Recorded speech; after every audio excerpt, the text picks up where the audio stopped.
नमस्कार। मौसम खबर में आपका स्वागत है। आपके साथ मैं हूं अंशु सिंह। मौसम खबर में आपको बताएंगे अगले 1 से 2 दिनों में कैसा रहेगा मौसम का हाल, कहाँ होंगी बारिश, कहाँ चलेंगी तेज हवाएं, कैसी रहेगी तापमान की स्थिति। इसके साथ ही हम आपको बताएंगे वायु गुणवत्ता के बारे में भी।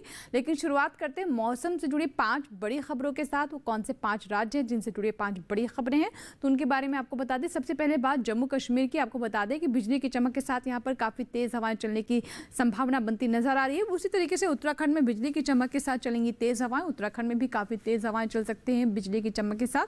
और अरुणाचल प्रदेश की बात करें तो यहाँ कहीं कहीं काफ़ी ज़ोरदार बारिश होने की संभावना, यानी अरुणाचल प्रदेश के कुछ क्षेत्रों में काफ़ी ज़ोरदार बारिश हो सकती है।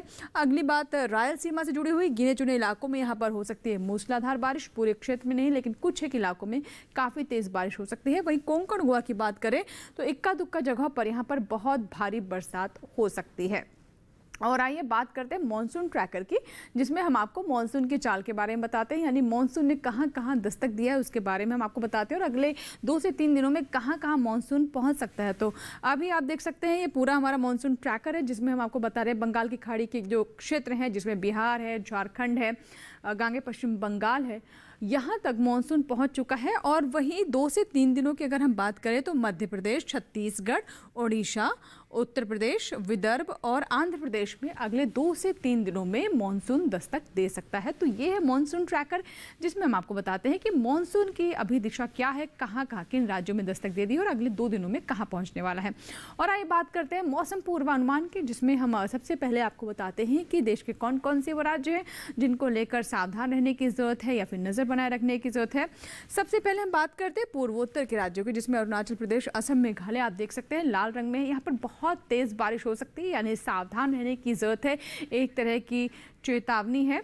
वहीं नागालैंड, मणिपुर, मिजोरम की बात करें तो यहाँ पर भी तेज बारिश हो सकती है, नजर बनाए रखने की जरूरत है। जम्मू कश्मीर की बात करें तो यहाँ पर आपको बता दें कि तेज़ हवाएं चल सकती हैं बिजली की चमक के साथ। इसी तरीके से हिमाचल प्रदेश, उत्तराखंड, पंजाब, हरियाणा, दिल्ली, उत्तर प्रदेश और इन तटीय आंध्र प्रदेश की बात करें, इन सभी क्षेत्रों में जो पीले रंग में देख रहे हैं आप, नज़र बनाए रखने की ज़रूरत है, क्योंकि काफ़ी तेज़ हवाओं के साथ बिजली कड़क सकती है। वहीं अगर हम बात करें जो दक्षिण के राज्य हैं, जिसमें आप देख सकते हैं ख़ास तौर पर जो हमारे नीचे के राज्य हैं, तेज़ बरसात यहाँ पर हो सकती है। केरल की बात कर लेते हैं, कर्नाटक की बात कर सकते हैं। यहाँ पर कोंकण गोवा में भी काफ़ी तेज़ बारिश अगले 1 से 2 दिनों में होने की संभावना बनती नज़र आ रही है। और आइए बात करते हैं मौसम पूर्वानुमान की, जिसमें हम बारिश की सबसे पहले आपको जानकारी देते हैं। तो देखिए जम्मू कश्मीर, लद्दाख, हिमाचल प्रदेश, अधिकतर जगहों पर यहाँ पर बारिश हो सकती है। काफ़ी तेज़ बारिश होने की संभावना अगले 24 घंटों में बनती यहाँ पर नज़र आ रही है। वहीं नीचे चलते हैं उत्तराखंड, पंजाब, हरियाणा, दिल्ली की भी बात करें तो यहाँ पर अनेक जगहों पर बारिश हो सकती है। वहीं अगर हम उत्तर प्रदेश की बात करें, जिसमें पश्चिमी उत्तर प्रदेश और पूर्वी उत्तर प्रदेश यानी पूरे उत्तर प्रदेश पर नजर डालें, तो कहीं कहीं यहाँ पर बारिश अगले 1 से 2 दिनों में होने की संभावना बनती नजर आ रही है। पूर्वोत्तर के राज्यों पर नजर डालते हैं अरुणाचल प्रदेश, असम, मेघालय, नागालैंड, मणिपुर, मिजोरम, त्रिपुरा, उप हिमालय, पश्चिम बंगाल। देखिए सभी जगहों पर, अधिकतर सभी जगहों पर आप देख सकते हैं बारिश होने की संभावना है। आइए नीचे का रुख करते हैं, तटीय आंध्र प्रदेश और रायलसीमा की बात करें तो यहाँ पर भी अधिकतर जगहों पर, और साथ ही केरल और लक्षद्वीप पर भी नजर डालें तो अधिकतर जगहों पर बारिश हो सकती है। पीले रंग में जो राज्य हैं उन्हें देख सकते हैं आप, जहां पर कहीं कहीं कई जगहों पर बरसात हो सकती है। और तेलंगाना की बात करें तो अनेक स्थानों पर यहाँ पर अगले 1 से 2 दिनों में बारिश होने की संभावना है। अब ये रुक करते हैं मध्य भारत की ओर, तो अनेक जगहों पर बारिश हो सकती है। पश्चिमी मध्य प्रदेश, पूर्वी मध्य प्रदेश और छत्तीसगढ़ और विदर्भ की हम बात करें। कोंकण गोवा की बात करें तो अधिकतर जगहों पर बारिश हो सकती है। गुजरात, सौराष्ट्र, कच्छ की बात कर लेते हैं। देखिए यहाँ पर कहीं कहीं बारिश होने की संभावना है। और आइए बात करते हैं मौसम की चाल की, यानी पिछले 24 घंटों में कैसा रहा मौसम का हाल। तो शुरुआत ऊपर से ही करते हैं। जम्मू कश्मीर, हिमाचल प्रदेश की आप तस्वीर देख सकते हैं, काफ़ी तेज़ बारिश हुई है, साथ ही काफ़ी तेज़ हवाएं भी चली है। उत्तराखंड और साथ ही पश्चिमी उत्तर प्रदेश, पूर्वी मध्य प्रदेश, माफ़ कीजिएगा उत्तर प्रदेश की बात करें तो यहाँ पर भी बारिश हुई है। अब हरियाणा की बात कर लेते हैं तो यहाँ देख सकते हैं काफ़ी तेज़ हवाएँ भी चली हैं। पंजाब में भी पिछले 24 घंटों में कुछ क्षेत्रों में बारिश दर्ज की गई है। और आइए अब देखते हैं कैसी स्थिति रही बिहार, झारखंड और उड़ीसा की, और साथ ही गांगे पश्चिम बंगाल की। तो बिहार में आप देख सकते हैं कि बारिश हुई है, और वहीं झारखंड और उड़ीसा में बारिश के साथ काफ़ी तेज़ हवाएं चली हैं। पूर्वोत्तर के सभी राज्यों में लगभग पिछले 24 घंटों में बारिश हुई और गरज चमक के साथ तेज़ हवाएं भी चली है। नीचे की ओर रुख करते हैं, अंडमान निकोबार की आप बात करें तो यहाँ पर भी बारिश हुई है। लक्षद्वीप में भी पिछले 24 घंटों में बारिश दर्ज की गई है। तमिलनाडु, केरल, भीतरी दक्षिण कर्नाटक, रायलसीमा, तटीय आंध्र प्रदेश, भीतरी उत्तर कर्नाटक आप देख सकते हैं, यहाँ भी पिछले 24 घंटों में बारिश हुई और कुछ क्षेत्रों में यहाँ पर तेज हवाएं भी चली है। रुक करते हैं मध्य भारत का, तो आप देख सकते हैं पूर्वी मध्य प्रदेश, पश्चिमी मध्य प्रदेश दोनों ही जगह बारिश के साथ साथ काफ़ी तेज हवाएं चली हैं। छत्तीसगढ़ में भी ऐसी स्थिति रही है। वहीं विदर्भ में से बारिश हुई है। मराठवाड़ा और मध्य महाराष्ट्र और साथ ही कोंकण गोवा देख सकते हैं, यहाँ भी बारिश हुई है। पश्चिमी राज्यों में आप देख सकते हैं गुजरात और सौराष्ट्र कच्छ में यहाँ पर भी बारिश के साथ तेज हवाएं चली हैं। और इसी के साथ ही मौसम खबर में यहाँ वक्त एक छोटी सी ब्रेक का, कहीं मत जाएगा। मौसम खबर के बाद ही मौसम से जुड़ी खबरों का सिलसिला जारी रहेगा।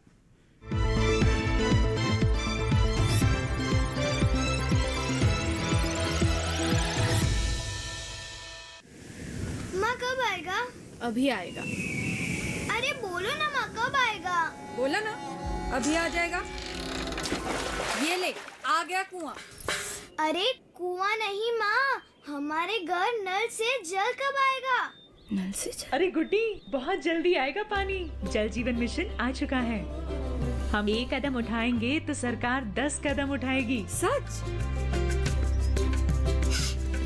तुम्हारे मुंह में घी चक्कर। घी शक्कर नहीं माँ, स्वच्छ जल।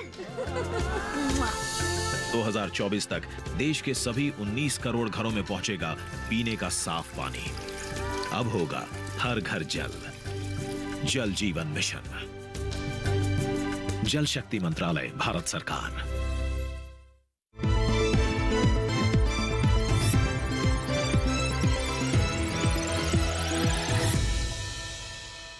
ब्रेक के बाद मौसम खबर में एक बार फिर आपका स्वागत है। आइए बात करते हैं तापमान के हाल की, जिसमें हम आपको बताते हैं कि देश के अलग अलग हिस्सों में कैसा रहा तापमान का हाल, अधिकतम और न्यूनतम तापमान में कितनी बढ़ोतरी हुई, कहां तापमान नीचे लुढ़का है। तो आइए नजर डालते हैं तापमान के हाल पर, जिसमें अधिकतम तापमान पर सबसे पहले हम बात करते हैं। और इसमें केरल की बात करें तो देखिए केरल में और साथ ही हम लक्षद्वीप पर भी नजर डालें तो 3 से 5 डिग्री सेल्सियस सामान्य से अधिकतम तापमान यहाँ पर ज़्यादा दर्ज किया गया है। और आइए अब देखें कि कैसी स्थिति रही मध्य महाराष्ट्र में। तो यहाँ भी आप देख सकते हैं कि 3 से 5 डिग्री सेल्सियस अधिकतम तापमान ऊपर चढ़ा है। यहाँ भी आप देख सकते हैं कि तापमान में इजाफा दर्ज किया गया है। अब रुक करते हैं पूर्वी उत्तर प्रदेश का, तो यहाँ भी आप देख सकते हैं 1 से 3 डिग्री सेल्सियस से यहाँ भी तापमान ऊपर चढ़ा है। और पूर्वी उत्तर प्रदेश में भी हालांकि अभी भी गर्मी महसूस की जा रही है, लेकिन जल्द यहाँ पर भी मानसून दस्तक देने वाला है। सौराष्ट्र कच्छ की बात करें, गुजरात की बात करें तो यहाँ आप देख सकते हैं कि 1 से 3 डिग्री सेल्सियस जो तापमान है वो ऊपर चढ़ा है। कोंकण गोवा में भी आप देख सकते हैं कि 1 से 3 डिग्री सेल्सियस के बीच में, और साथ ही मराठवाड़ा में भी तापमान ऊपर गया है। हिमाचल प्रदेश, पंजाब और साथ ही अगर हम बात करें इन दोनों ही राज्यों की, तो आप देख सकते हैं कि यहाँ पर तापमान थोड़ा गिरा है। 5 डिग्री सेल्सियस से तापमान नीचे गया है। अधिकतम तापमान सामान्य से 5 डिग्री सेल्सियस कम रहा है। पूर्वोत्तर की ओर रुख करते हैं। अरुणाचल प्रदेश, असम, मेघालय, नागालैंड, मणिपुर, मिजोरम में भी तापमान 5 डिग्री सेल्सियस से कम हुआ है। यहाँ भी अधिकतम तापमान नीचे गया है, यानी गर्मी इससे राहत है। जम्मू कश्मीर, लद्दाख, गिलगित की बात करें तो आप देख सकते हैं कि यहाँ भी 3 से 5 डिग्री तापमान अधिकतम कम हुआ है और यहाँ भी गिरावट दर्ज की गई है। तो बात करें अधिकतम तापमान की, और इसी कड़ी में आइए बात करते हैं रायलसीमा और लक्षद्वीप की बात कर लेते हैं। तो यहाँ भी अधिकतम तापमान 1 से 3 डिग्री सेल्सियस के बीच में कम दर्ज किया गया है। और अब बताते हैं आपको कि सबसे अधिक तापमान कहाँ दर्ज किया गया है। तो आपको बता दें कि पश्चिमी राजस्थान के चूरू में 42.1 डिग्री सेल्सियस सबसे अधिक तापमान दर्ज किया गया है, यानी यहाँ पर अभी भी गर्मी काफ़ी बनी हुई है। तो ये तो बात हुई अधिकतम तापमान की। आइए अब नजर डालते हैं न्यूनतम तापमान पर। तो इस कड़ी में सबसे पहले बात तेलंगाना की। यहाँ आप देख सकते हैं कि न्यूनतम तापमान 1 से 3 डिग्री सेल्सियस ऊपर दर्ज किया गया, यानी यहाँ पर तापमान में इजाफा हुआ है। इसी तरह से आइए अब रुक करते हैं अंडमान निकोबार की ओर। तो यहाँ देख सकते हैं कि 1 से 3 डिग्री सेल्सियस से यहाँ भी न्यूनतम तापमान ऊपर चढ़ा है। न्यूनतम तापमान में बढ़ोतरी यहाँ पर 1 से 3 डिग्री सेल्सियस के बीच में दर्ज की गई है। और आइए अब जानते हैं कैसी स्थिति रही विदर्भ की। तो यहाँ भी आप देख सकते हैं कि तापमान 1 से 3 डिग्री सेल्सियस ऊपर गया है, यानी न्यूनतम तापमान जो सामान्य तौर पर रहता था उसमें 1 से 3 डिग्री सेल्सियस की बढ़ोतरी दर्ज हुई। और सबसे अगर कम तापमान की बात करें तो भीतरी उत्तर कर्नाटक के उदगीर में 20 डिग्री सेल्सियस दर्ज किया गया है सबसे कम तापमान। तो ये तो बात हुई अधिकतम और न्यूनतम तापमान की, जिसमें हमने आपको तापमान का हाल बताया। आइए अब डालते हैं नजर पूरे देश के तापमान के हाल पर।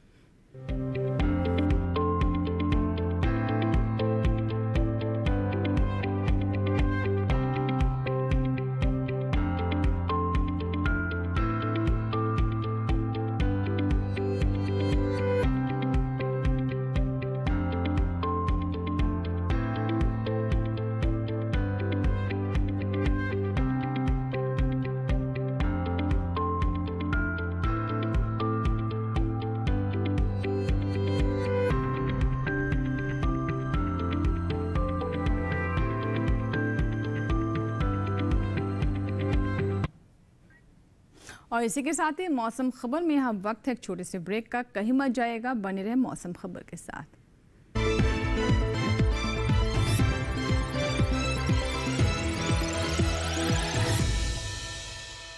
जानेंगे क्या है किसानों का हाल।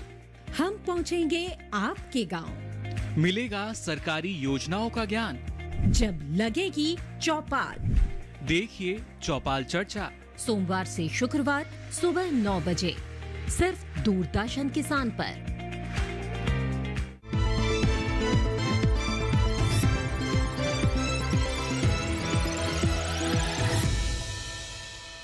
ब्रेक के बाद एक बार फिर आपका स्वागत है। आप देख रहे हैं मौसम खबर और मौसम खबर के इस भाग में हम बात करते हैं मुख्य शहरों की वायु गुणवत्ता के बारे में, यानी देश के जो मुख्य शहर हैं वहाँ पर एयर क्वालिटी कैसी रही। तो सबसे पहले राजधानी दिल्ली की बात करें तो देखिए काफ़ी सुखद तस्वीर है। यहाँ पर वायु गुणवत्ता काफ़ी अच्छी है, 90 है यहाँ पर।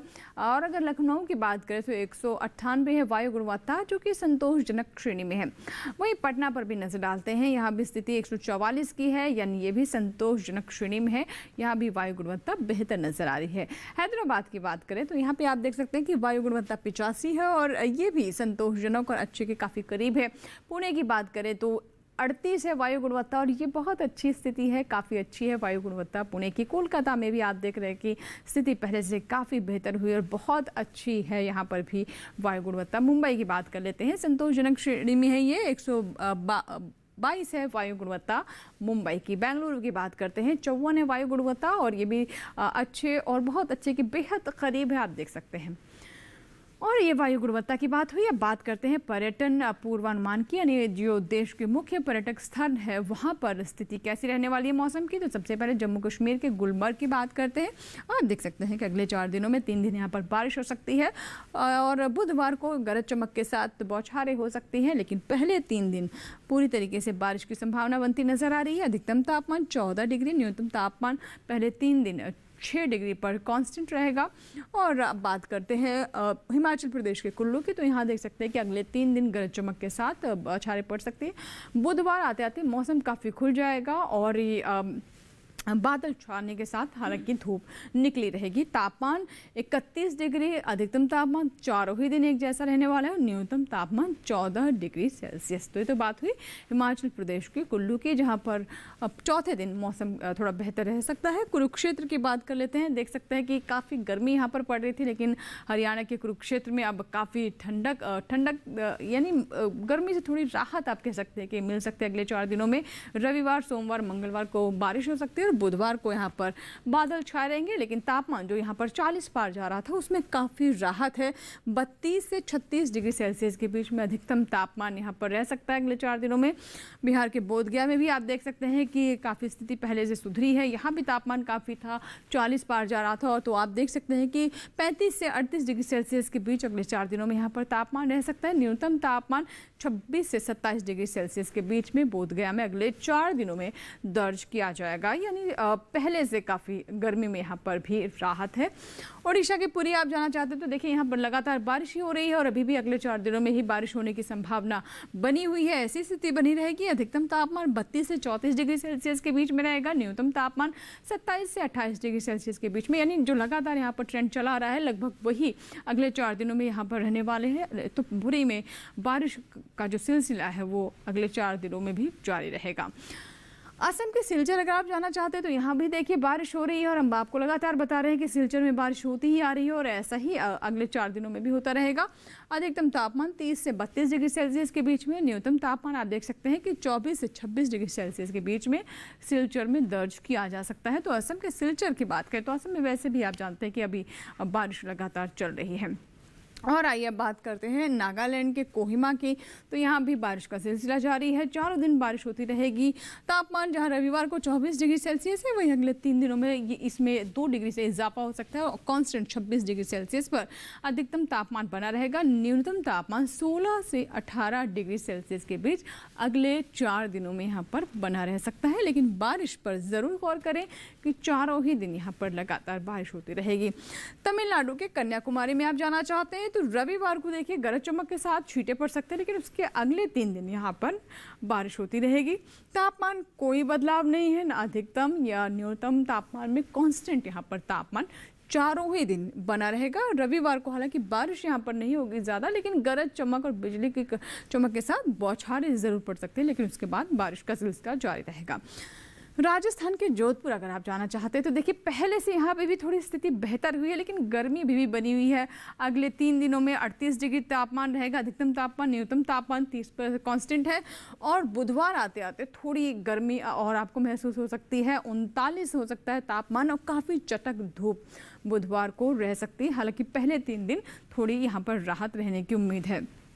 कर्नाटक के मैसूर जाना चाहते हैं तो यहाँ पे देखिए चारों ही दिन बारिश लगातार बनी रहेगी और तापमान 27, 28, 29 डिग्री के आसपास इन 4 दिन में बना रहेगा। न्यूनतम तापमान में किसी तरह का बदलाव नहीं, कांस्टेंट 21 डिग्री सेल्सियस यहाँ पर तापमान बना रहेगा। तो कर्नाटक के मैसूर की अगले 4 दिनों की स्थिति है जिसमें हम आपको बता रहे हैं कि कैसा रहने वाला है मौसम का हाल। तो ये था पर्यटन स्थलों का मौसम पूर्वानुमान। आइए बात करते हैं खेती किसानी की, जिसमें हम आपको बताते हैं कि मौसम के अनुसार और अपने क्षेत्र की भौगोलिक स्थिति को देखते हुए किन किन फसलों का आप चुनाव करें और कैसे अपनी फसलों की देखरेख करें ताकि अच्छी पैदावार आपको मिल सके। आज हम बात करते हैं गुजरात और साथ ही राजस्थान की। आइए देखते हैं क्या कहना है विशेषज्ञों का। राजस्थान में कपास के खेत में सिंचाई कर ले, यहाँ मूंगफली की बुआई कर सकते हैं। इस समय बेर में कीट लगने की आशंका बनी हुई है। ऐसे में बेर में कीटों से बचाव के लिए कीटनाशक का छिड़काव कर सकते हैं। किसान गन्ने के खेत में सिंचाई कर ले, राजस्थान में ग्वार की बुआई करते रहे, वहीं किन्नू के बागों में सिंचाई करे। अभी भिंडी की देखभाल करते रहे, भिंडी के खेत में सिंचाई कर ले। राजस्थान में फूल गोभी की खेती के लिए खेत तैयार करे। इसके अलावा टमाटर की खेती के लिए खेत तैयार कर सकते हैं। किसान लाल मिर्च और बैंगन की खेती के लिए खेत तैयार कर ले। इसी तरह धान की खेती के लिए खेत तैयार करे। गुजरात में गन्ने के खेत में जरूरी उर्वरक का इस्तेमाल करे। किसान धान की खेती के लिए खेत तैयार कर सकते हैं। वहीं लोबिया की कटाई कर ले, लोबिया के खेत में सिंचाई करे। यहीं किसान भिंडी की तुड़ाई करते रहे। इसी तरह बीन्स की तुड़ाई कर सकते हैं। गुजरात में मूंग की कटाई कर ले, साथ ही उड़द की कटाई भी करे। इसके अलावा अरहर की कटाई का समय उपयुक्त है, वहाँ तिल की कटाई कर ले। गुजरात में केले के बागों में सिंचाई कर सकते हैं। इसके साथ ही आम की तुड़ाई करे, आम के बागों में सिंचाई करते रहे। किसान मूंगफली की खुदाई कर सकते हैं। गुजरात में टमाटर की बुआई कर ले। तो ये थी खेती किसानी से जुड़ी हमारी रिपोर्ट। आइए बात करते हैं आज की फसल की, जिसमें आज हम आपको जानकारी देने वाले हैं भिंडी के बारे में। जी हाँ, भिंडी की अगर बात करें तो अगर उसकी आप फसल लेना चाहते हैं तो विशेषज्ञों की राय का विशेष तौर पर ध्यान रखें। कौन कौन सी बीमारियां लग सकती हैं, कैसे आप विशेषज्ञों की राय को ध्यान में रखते हुए अच्छी फसल ले सकते हैं, आइए जानते हैं इस रिपोर्ट में।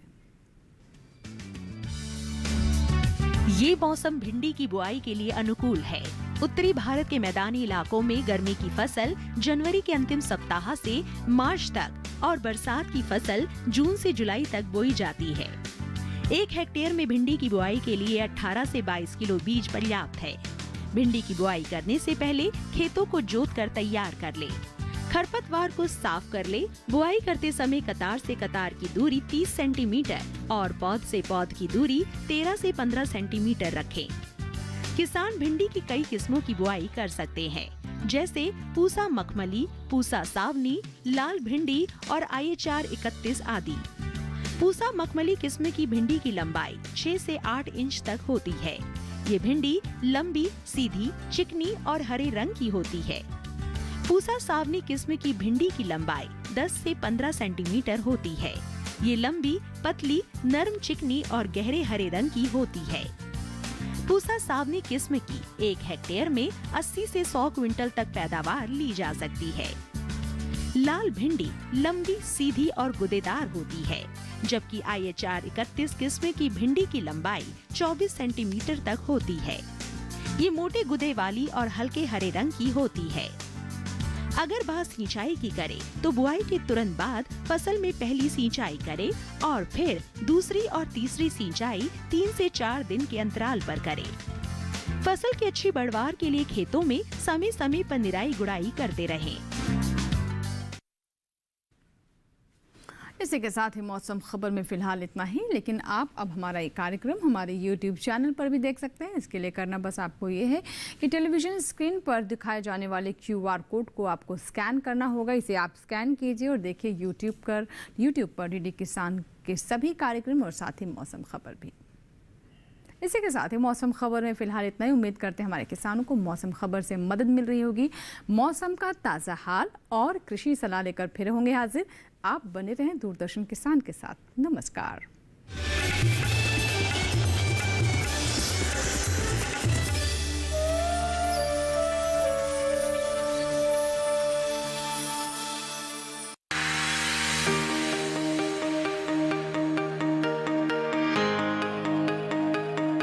बात हो गर्मी से राहत या करनी हो फसल की बुआई, सभी को रहता है इंतजार कि कैसे बरसेगा मॉनसून इस बार। क्या अच्छी पैदावार की सौगात देगी मॉनसून की बरसात? देखिए दूरदर्शन किसान पर विचार विमर्श मॉनसून और खेती 18 जून शनिवार रात 10 बजे। मन की बात है जन जन की, संघर्षों के कुछ किस्से, कहानी कुछ सफलताओं की, अनकही विरासत की, उम्मीदें नए भारत की। महीने के आखिरी रविवार का रहता है इंतजार। मलयाचल के आंचल से विंध्याचल के आंगन तक, ब्रह्मपुत्र के घाट से हिमालय के विस्तार तक होती है मन की बात प्रधानमंत्री के साथ। तो सुनिए इस महीने 26 जून सुबह 11 बजे मन की बात आकाशवाणी और दूरदर्शन के सभी चैनलों पर। मन की बात के प्रादेशिक भाषाओं में अनुवाद का पुनः प्रसारण आप सुन सकते हैं रात 8 बजे आकाशवाणी और दूरदर्शन के सभी प्रादेशिक चैनलों पर। तो याद रखें, रविवार 26 जून सुबह 11 बजे मन की बात। फिट किसान तो हिट किसान, मैं हूं आपके साथ राधिका चौधरी। हमारे देश के प्रधानमंत्री आदरणीय नरेंद्र मोदी जी ने अंतर्राष्ट्रीय स्तर पर इस योग को ले जाने का काम किया। हर बीमारी की जड़ जो होती है वो पेट में होती है, तो मुझे लगता है कि हमें शुद्ध आहार खाना चाहिए और सुबह जल्दी उठकर व्यायाम करना चाहिए। किसानों की योग्यता बढ़ाने के लिए उनको पास जो नॉलेज है, मुझे नहीं लगता कोई भी ऐसा मंत्री होगा जो ये चीज भी करता हो। और राज्य मंत्री जी ऐसे ही लोगों के बीच में रहेंगे तो हम भी और ज्यादा लोग सीखेंगे। मोदी टीम में अगर ऐसे मंत्री हैं तो मैं नहीं समझ सकता कि विश्व गुरु बनने से कोई रोक सकता है हमारे देश को। फिट किसान तो हिट किसान, इस योगा दिवस पर डीडी किसान की खास पेशकश 21 जून सुबह 8 बजे। खामोशी ने मुकफ्फल कर दिए हैं सारे दरवाजे। अगर हम गुफ्तगू करते गलतफहमी नहीं होती। मेरी दरख्वास्त है इस बज़्म में सब लोगों से, जो अदब का हो वही शेर सुनाया जाए, जिसे बेताब सुनकर लोग पा जाएं सुकूने दिल, गजल ऐसी सरे महफिल सुनाना चाहता हूँ मैं। मुमकिन नहीं जो प्यार में रुसवाइयां न हो। हमारी खास पेशकश कवि हाजिर है बरोज हफ्ता रात 8 बजे और बरोज इतवार रात 9 बजे सिर्फ डीडी उर्दू पर। खेती की उन्नत तकनीक हो या हो नवाचार, आधुनिक पशुपालन हो या दूध की बहती धार, बात सफल किसानों की या नए कृषि व्यवहार, 5 दशक का साथी, 5 दशक का अपनापन। कृषि दर्शन सोमवार से शुक्रवार शाम 5:30 पर।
ऊंट को रेगिस्तान का जहाज भी कहा जाता है। इसकी सवारी राजस्थान में काफी लोकप्रिय है। जिस तरह से अन्य राज्यों में लोग भैंसों और गायों को पालते हैं, उसी तरह से ही राजस्थान में भी ऊंटों को पाला जाता है। जिस तरह से गाय, भैंसों और बकरी से दूध का उत्पादन किया जाता है, ठीक उसी तरह से ऊंटनी से भी दूध उत्पादन काफी मात्रा में किया जाता है। ऊंट का दूध सेहत के लिए बेहद फायदेमंद होता है। इसके साथ ही इनका उपयोग बोझा ढोने और कृषि कार्यों के लिए भी किया जाता है। रेगिस्तानी इलाकों में ऊंटों के महत्व को देखते हुए भारत सरकार ने भारतीय कृषि अनुसंधान परिषद के अधीन बीकानेर में ऊंट परियोजना निदेशालय की स्थापना की, जिसे बाद में उन्नत कर राष्ट्रीय ऊष्ट अनुसंधान केंद्र का नाम दिया गया। अत्याधुनिक प्रयोगशालाओं और आधारभूत सुविधाओं के विकसित होने से ये ऊंटों पर अनुसंधान करने वाला विश्व का एक अग्रणी संस्थान बन गया है।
बदलते भारत की शान।